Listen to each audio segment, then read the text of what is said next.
जय श्री कृष्ण मित्रों, आप सभी का स्वागत है। मित्रों, भगवान श्री कृष्ण ने मनुष्य के कल्याण के लिए कई महत्वपूर्ण ज्ञान की बातें बताई है। भगवत गीता के मार्फत से ही भगवान केशव ने यह ज्ञान समस्त संसार को दिया है। ऐसे में भगवत गीता में भी बेटियों के जन्म के संदर्भ में बहुत ही सुंदर बात भगवान श्री कृष्ण जी ने बताई है, जिसे आज के हर एक मनुष्य को जानना उतना ही महत्वपूर्ण है। मित्रों, आखिर किस प्रकार के मनुष्य के घर में बेटियों का जन्म होता है और भगवान बेटी का जन्म होने से पहले किन परिवारों को चुनते हैं, और क्या सच में किसी घर में बेटी का जन्म होना उस मनुष्य के पिछले पाप या पुण्य कर्मों से जुड़ा होता है। तो इन्हीं सभी सवालों के जवाब आज हम इस वीडियो के मार्फत से जाने गए। दोस्तों, आज भी हम एक ऐसे समाज में जी रहे हैं जो कि पुरुष प्रधान है। आज भी जब लड़की का जन्म होता है तो अधिकतर घरों में मायूसी छा जाती है। और मित्रों, यह और कुछ नहीं बल्कि हम मनुष्यों की अज्ञानता है। आज भी लड़की को हमारे यहाँ कई लोग बोझ ही समझते हैं। कई बार तो कई घरों में लड़की का जन्म होने पर तो झगड़े, यह वाद विवाद भी होते हैं, और कई बार तो यह वाद विवाद कोर्ट कचहरी तक चले जाते हैं। अगर किसी घर में किसी स्त्री ने लड़के को जन्म दिया तो उसका सभी लोग प्यार दुलार करते हैं, पर अगर उसी स्त्री ने लड़की को जन्म दिया तो उसे अलग नजर से देखते हैं, जैसे उसने कोई पाप किया हो। लड़के के जन्म पर ढोल बजाए जाते हैं तो लड़की पैदा होने पर सब मायूस हो जाते हैं। इन्हीं सभी बातों पर भगवान श्री कृष्ण ने बहुत ही सुंदर जवाब दिया है, जिसे जानकर आप भी हैरान हो जाओगे। पर उसे जानने से पहले मैं आप सभी दर्शकों से रिक्वेस्ट करता हूं कि आप इस वीडियो को लाइक जरूर करिएगा और साथ ही चैनल को सब्सक्राइब अवश्य करें, क्योंकि हम ऐसे ही ज्ञानवर्धक वीडियो आपके लिए लाते रहते हैं।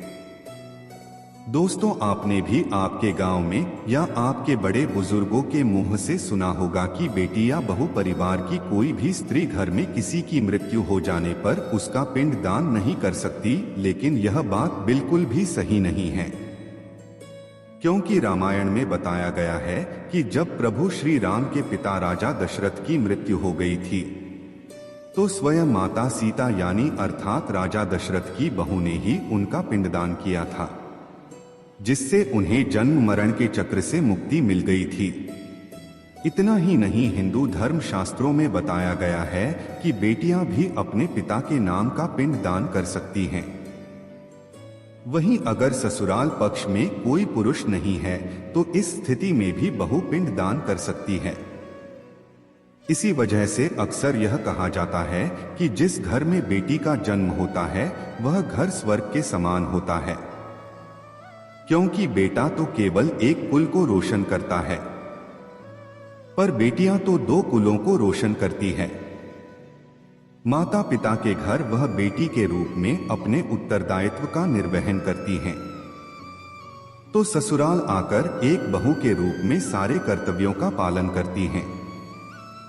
महाभारत काल के समय में भी इस विषय को लेकर अर्जुन के मन में भी यही जानने की जिज्ञासा हुई, तो वे भगवान श्री कृष्ण के पास चली गई और भगवान श्री कृष्ण जी से कहे हैं, माधव, किन कर्मों के कारण किसी के घर में पुत्री धन की प्राप्ति होती है, अर्थात कैसे घरों में बेटियों का जन्म होता है।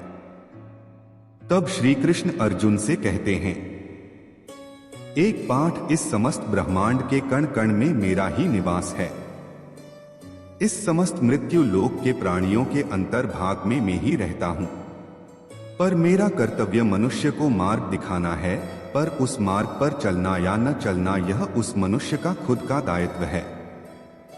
अगर किसी पुरुष के घर में बेटे भाग्य से होते हैं तो बिटिया सौभाग्य से, और जो भी स्त्री या पुरुष अपने पूर्व जन्म में पुण्य कार्य अर्जित किए होते हैं तो उन्हीं व्यक्ति को एक बेटी का माता या पिता होने का सौभाग्य प्राप्त होता है। परंतु आपको जानकर हैरानी होगी, लड़की का जन्म हर किसी के घर में नहीं होता, बल्कि उसी के घर होता है जो भाग्यशाली होते हैं। और अपने अपने पुण्य कर्म अर्जित किए होते हैं।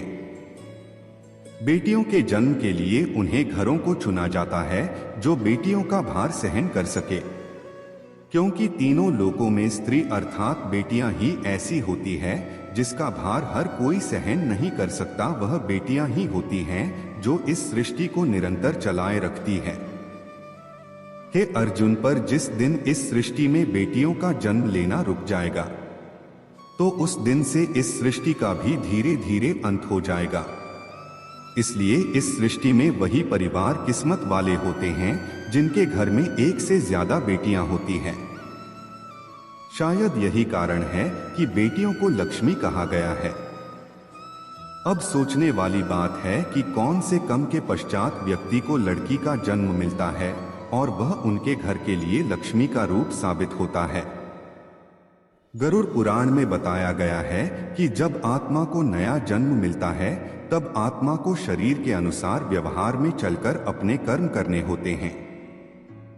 शरीर के जरिए कम करके ही एक आत्मा अपने जन्म के उद्देश्य को सार्थक भी बना सकती है और निरर्थक भी यदि कोई पुरुष महिलाओं का आचरण करता है, यानी स्वभाव में महिलाओं वाली आते ले आता है या वही काम करना चाहता है जो एक महिला को करना चाहिए, तो ऐसे ही पुरुषों की आत्मा एक स्त्री का शरीर धारण करती है। वहीं गरुड़ पुराण में बताया गया है, यदि कोई व्यक्ति मृत्यु के अंतिम क्षण में किसी स्त्री को याद करते हुए प्राण त्यागता है तो वह अगले जन्म स्त्री के रूप में जन्म लेता है। वहीं अगर वह अंतिम क्षण में परमेश्वर का नाम लेता है तो वह मुक्ति के मार्ग पर अग्रसर हो जाता है। दोस्तों, बहुत से लोगों की यही सोच होती है कि बेटी है तो बिना समय गवाएं और इस पर पढ़ाई में पैसे लगाएं, जल्द से जल्द शादी कर दो। लेकिन यह सोच एक बेटी के भविष्य को बर्बाद कर देती है।